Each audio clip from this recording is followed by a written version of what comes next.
सिया राम बोलो श्री राम जय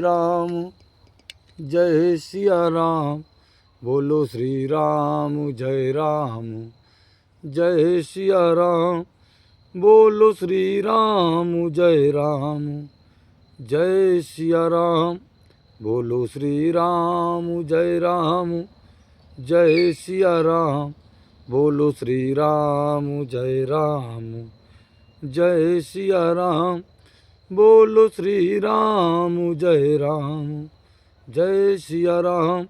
बोलिए श्री सीताराम जी महाराज की जय जयकार हो। बोलिए श्री राधा रानी सरकार की जय जयकार हो। बोलिए श्री गीता महारानी की जय जयकार हो। बोलिए परम पूज व्यास जी महाराज की जय जयकार हो। बोलिए परम पूज बाबा सुखराम दास जी महाराज की जय जयकार हो। बोलिए परम पूज संत श्री प्रेमानंद जी महाराज की जय जयकार हो। बोलिए सदगुरुदेव भगवान की जय जयकार हो। बोलिए परम पूज अखंडानंद जी महाराज की जय जयकार हो। परम पूज बाबा सुखराम दास जी महाराज 18वें अध्याय के 58वें श्लोक का द्वितीय भाग। श्लोक बड़ा है, 2 भागों में है। तो श्लोक है मच्चितः सर्व दुर्गाणि मत प्रसादात यस्सी अथ चेतत्व अहंकारात्रो श्रोयसी बनक्षसी।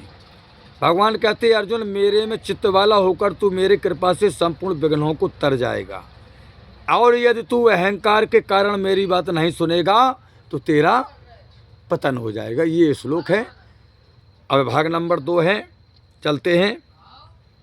बाबा सुखरामदास जी महाराज कहते हैं कि इस 58 में श्लोक में एक विशेष बात है कि इसी अध्याय के 56वें श्लोक में भगवान ने प्रथम पुरुष आबा प्रोन्नत का प्रयोग करके सामान्य रीति से सबके लिए कहा कि मेरी कृपा से परम पद की प्राप्ति हो जाती है। भगवान ने कहा है कि हमारी कृपा से परम पद की प्राप्ति हो जाती है। और यहाँ मध्यम पुरुष तरस्यसी का प्रयोग करके अर्जुन के लिए कहते हैं कि मेरी कृपा से तू सब विघ्न बाधाओं को तर जाएगा। इन दोनों बातों का तात्पर्य बाबा सुखरामदास जी महाराज कहते हैं कि यह हुआ कि भगवान की कृपा में जो शक्ति है, किसमें? भगवान की कृपा में जो शक्ति है वह शक्ति किसी साधन में नहीं है। इसका अर्थ यह नहीं कि साधन ना करें हम। हाँ, इसका मतलब ये नहीं कि साधन में शक्ति नहीं तो हम साधन ना करें। प्रत्येतु परमात्म प्राप्ति के लिए साधन करना मनुष्य का स्वाभाविक धर्म होना चाहिए, क्योंकि मनुष्य जन्म केवल परमात्म प्राप्ति के लिए ही हमें मिला है, केवल परमात्म प्राप्ति के लिए। बाबा सुखरामदास जी कहते हैं कि हे संत महात्माओं, मनुष्य जन्म को प्राप्त करके भी जो परमात्मा को प्राप्त नहीं करता, वह यदि ऊंचे से ऊंचे लोकों में भी चला जाए तो भी उसे लौट करके संसार में आना ही पड़ेगा, जन्म मरण के चक्कर में फंसना ही पड़ेगा। जो मनुष्य शरीर धारण करके परमात्म प्राप्ति के लिए प्रयत्न नहीं करता, साधन नहीं करता, तो वह कितने ऊंचे से ऊंचे लोकों में क्यों ना चले जाए, बाद में उसका क्या होता है? जन्म मरण के चक्कर में उसे पड़ना ही पड़ता है, लौट करके संसार में आना ही पड़ता है। इससे सिद्ध हुआ कि मनुष्य शरीर हमें सिर्फ और सिर्फ अपने कल्याण हेतु मिला है। संसार में आए हैं, संसार की वस्तुएं सिर्फ उपयोग के लिए हैं। उपयोग करें और अपना कल्याण करें। गीता के 8वें अध्याय के 16वें श्लोक में कहा है कि इसलिए जब यह मनुष्य शरीर प्राप्त हुआ है, क्या कहा है, जब यह मनुष्य शरीर प्राप्त हुआ है तो फिर मनुष्य को जीते जी ही भगवत प्राप्ति कर लेनी चाहिए। मनुष्य शरीर इसलिए मिला है तो जीते जी ही हमें भगवत प्राप्ति कर लेनी चाहिए और जन्म मरण से रहित हो जाना चाहिए। बाबा सुखरामदास जी कहते हैं कि कर्म योगी के लिए भी भगवान ने कहा है, कर्म योगी के लिए भी भगवान ने कहा कि समता युक्त पुरुष इस जीवित अवस्था में ही पुण्य और पाप दोनों से रहित हो जाता है, दोनों से, पुण्य और पाप दोनों से रहित हो जाता है। गीता के दूसरे अध्याय के 50वें श्लोक में तात्पर्य यह होगा कि कर्म बंधन से सर्वदा रहित होना अर्थात जन्म मरण से रहित होना मनुष्य मात्र का परम ध्येय है। दूसरा कोई ध्येय ही नहीं, उद्देश्य ही नहीं, सिर्फ जन्म मरण के बंधन से मुक्त हो जाएं। भगवान बड़े हम सौभाग्यशाली हैं, आपकी कृपा है कि आपने हमें मनुष्य देह दी है, बस इतना उद्देश्य है।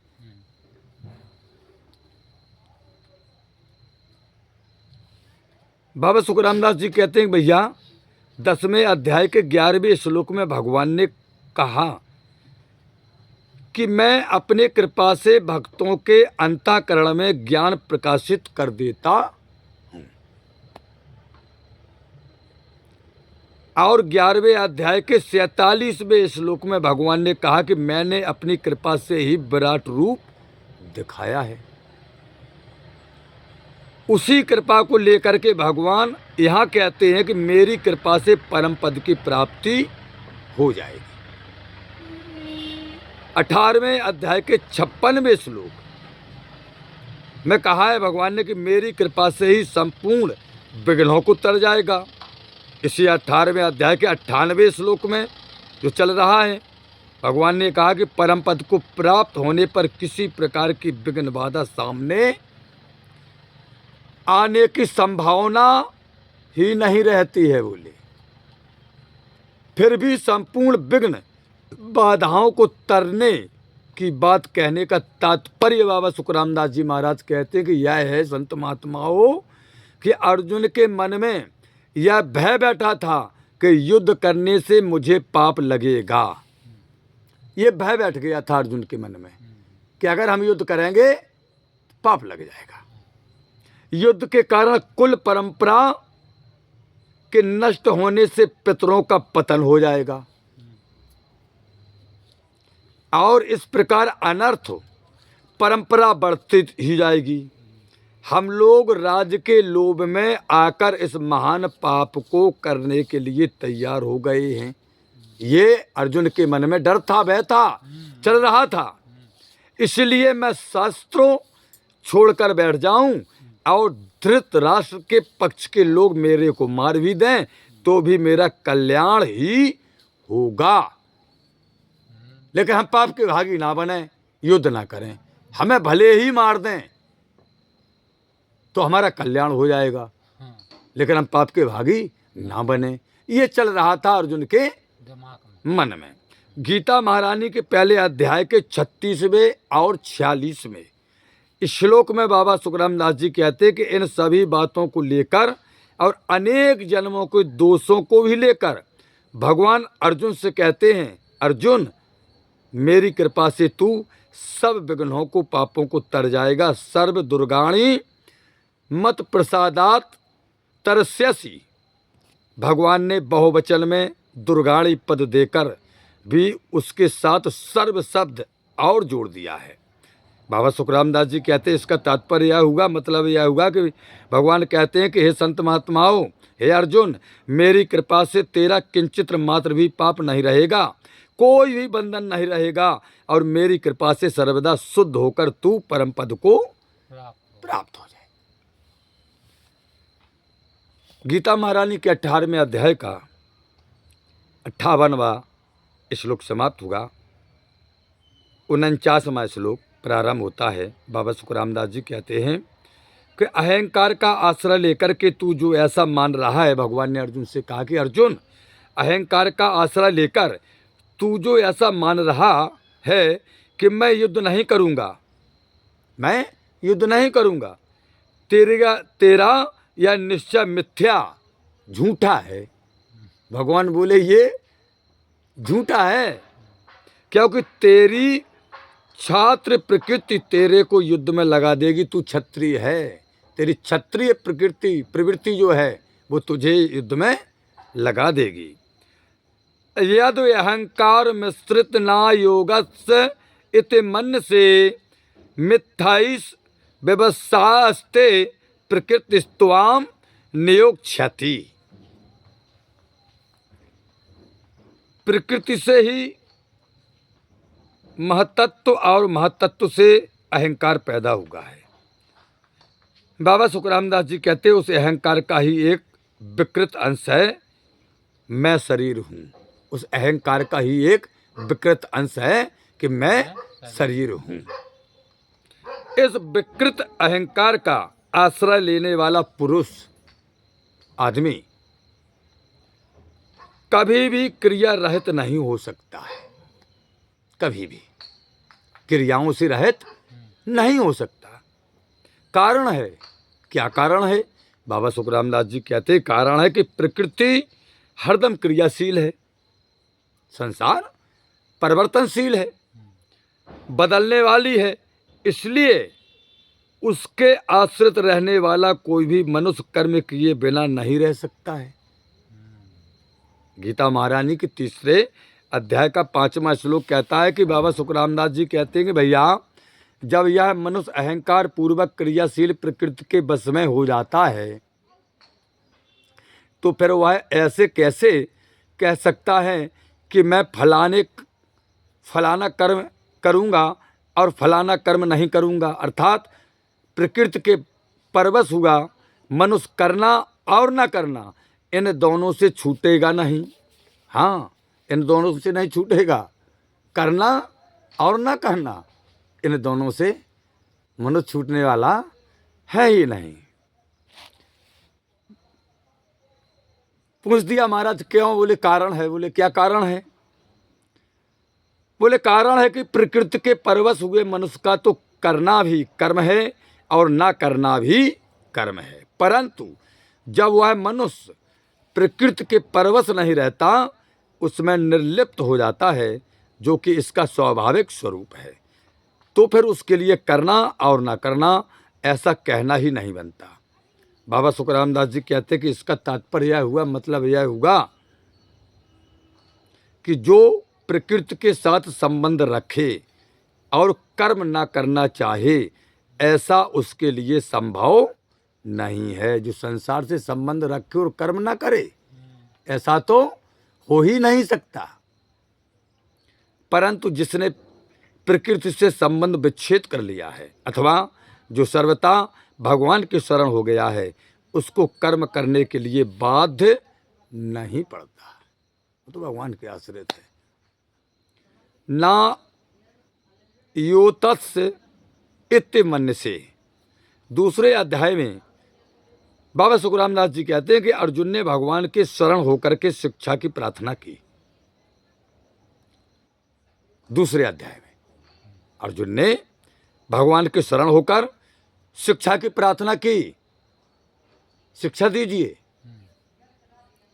शिष्य स्तेपे हम साधि माम त्वाम प्रपन्नम, 2 अध्याय का 7वां श्लोक। इसमें कहा है अर्जुन ने कि हमें शिक्षा दीजिए, और उसके बाद अर्जुन ने साफ साफ कह दिया कि मैं युद्ध नहीं करूंगा। ना यो तस्से 2 अध्याय के 9वें श्लोक में साफ कह दिया कि मैं युद्ध नहीं करूंगा, शिक्षा दीजिए लेकिन मैं युद्ध नहीं करूंगा। यह बात भगवान को अच्छी नहीं लगी अर्जुन की। इन्होंने कह दिया युद्ध नहीं करूंगा, भगवान को महाराज बिल्कुल मन नहीं भाई, अच्छी नहीं लगी भगवान को।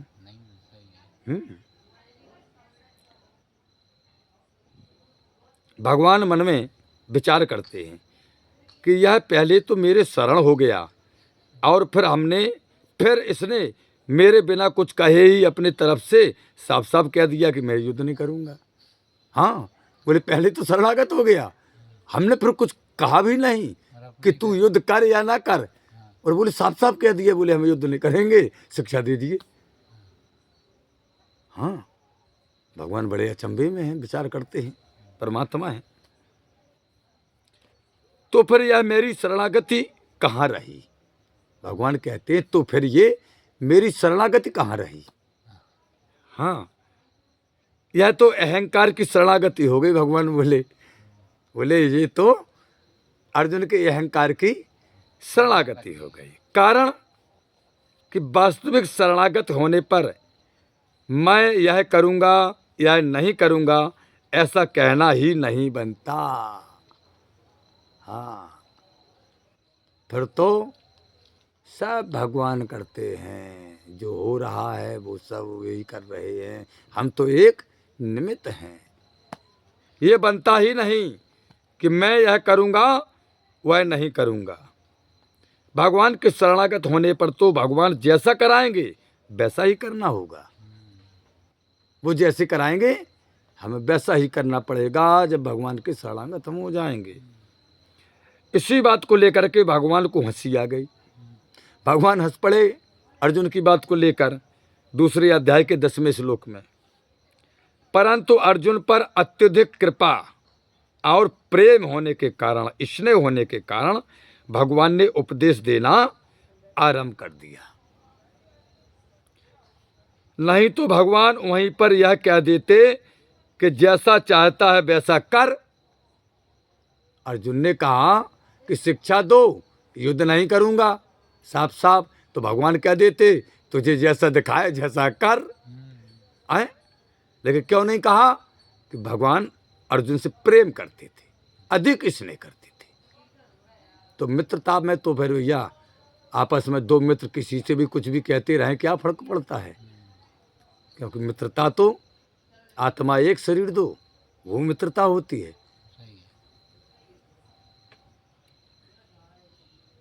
भगवान कह सकते थे कि अर्जुन तुझको जैसा चाहता है तू वैसा कर, अपने मन से कर। तुझे युद्ध करना है तो युद्ध करो, ना करना तो मत कर। यथेच्छसि तथा कुरु 18वें अध्याय के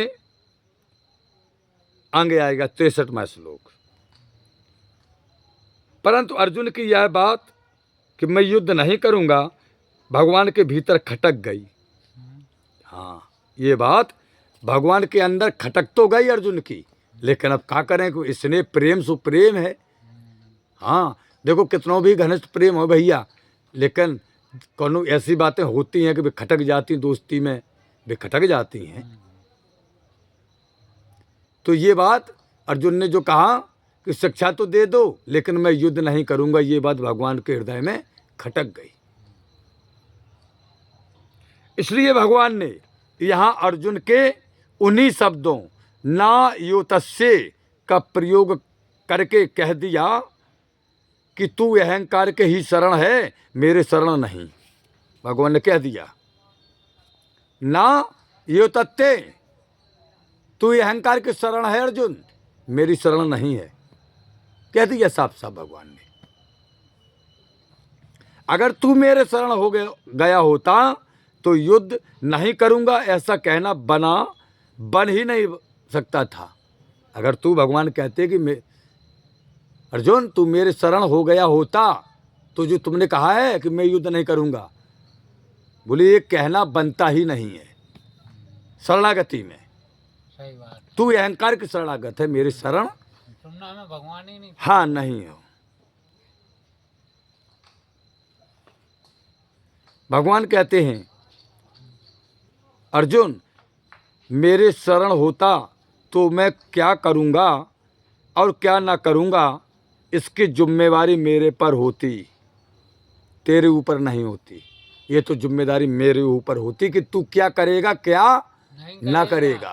सही बात। इसके अलावा मेरे शरणागत होने पर यह प्रकृति भी तुझे बाध्य नहीं कर पाती। गीता महारानी के 7वें अध्याय का 14वां श्लोक कहता है कि यह त्रिगुणमयी माया, कौन? त्रिगुणमयी माया, अर्थात प्रकृति उसी को बाध करती है जो भगवान की शरण नहीं हुआ है। ये संसार उसी को बाध्य करता है जो भगवान के शरण में जो भगवान की शरण नहीं हुआ है।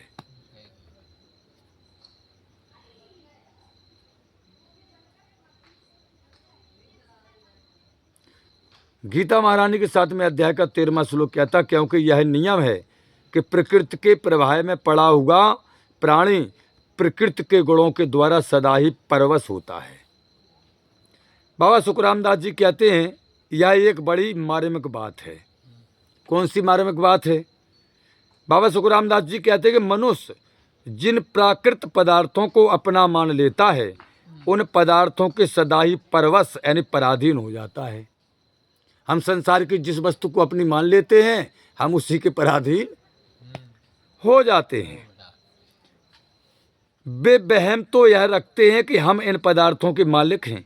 हमें ऐसा लगता है कि ये फलानी गाड़ी हमारी है तो इसके हम मालिक हैं, या फलानी चीज़ है हमारे पास है, इसका उपयोग हम कर रहे तो ये हमारी है। बोले ये वहम है। हाँ, पर हो जाते उनके गुलाम। परंतु जिन पदार्थों को अपना नहीं मानते, उन पदार्थों के परवश नहीं होते। इसलिए मनुष्य को किसी भी प्राकृत पदार्थों को अपना नहीं मानना चाहिए, उपयोग करना चाहिए। वे वास्तव में अपने हैं ही नहीं। अपने तो वास्तव में केवल भगवान ही हैं। संसार की कोई वस्तु अपनी है ही नहीं। हाँ, कोई नहीं है अपने। तुम्हें बिन राम हमारो नैया कौरे। भगवान को अपना मानने से मनुष्य को परवस्था सदा के लिए समाप्त हो जाती है। मनुष्य की जो परवस्था है वो सदा के लिए समाप्त हो जाती है, जन्म जन्मांतर के लिए। इसी जन्म के लिए नहीं, जन्म जन्मांतर के लिए परवस्था खत्म हो जाती है। जो मनुष्य भगवान को मानता है कि नहीं, भगवान हम आपके हैं, आप हमारे हैं। इसका तात्पर्य क्या हुआ? बोले मतलब यह होगा कि मनुष्य पदार्थों और क्रियाओं को अपनी मानता है तो सर्वदा परतंत्र हो जाता है, और भगवान को अपना मानता है और उनके अनन्य शरण होता है तो सर्वदा स्वतंत्र हो जाता है। सांसारिक वस्तुओं को अपना मानेंगे तो हम परतंत्र, और भगवान को अपना मानेंगे और हम भगवान के हो जाएंगे तो बिल्कुल स्वतंत्र। प्रभु के शरणागत होने पर परतंत्रता लेस मात्र भी नहीं रहती भैया। प्रभु के शरण हो जाते हैं जो मनुष्य तो परतंत्रता बिल्कुल नहीं रहती। यह शरणागति की महिमा है महाराज, ये भगवान की शरणागति की महिमा है। परंतु जो प्रभु की शरण ना लेकर अहंकार की शरण लेते हैं, जो भगवान की शरण नहीं लेते, बोले हाँ भगवान की न देखे, है ये कथा भागवतें सब झूठी हैं, मंदिर में पथरा है।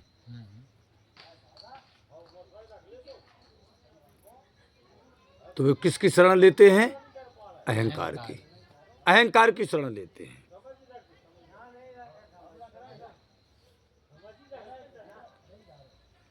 जो प्रभु की शरण न लेकर अहंकार की शरण लेते हैं, वे मौत के मार्ग, किसके मार्ग? मौत के मार्ग यानी संसार में बह जाते हैं। निर्वंतते मृत्यु संसार वर्तमानी 9वें अध्याय के 3रा श्लोक कहता है। इसी बात की चेतावनी देते हुए भगवान अर्जुन से कह रहे हैं कि अर्जुन, तू जो यह कहता है कि मैं युद्ध नहीं करूंगा, तो तेरा यह कहना, तेरी यह हेकड़ी चलेगी नहीं। बोले बिल्कुल नहीं चलेगी। भगवान ने बोले तू कहता कि हम युद्ध नहीं करेंगे, बोले ये तेरी हेकड़ी नहीं चलेगी, तेरा ये अहंकार बोल रहा है। तुझको करना पड़ेगा क्योंकि तू क्षत्रिय है, तुझे अपना धर्म निभाना पड़ेगा।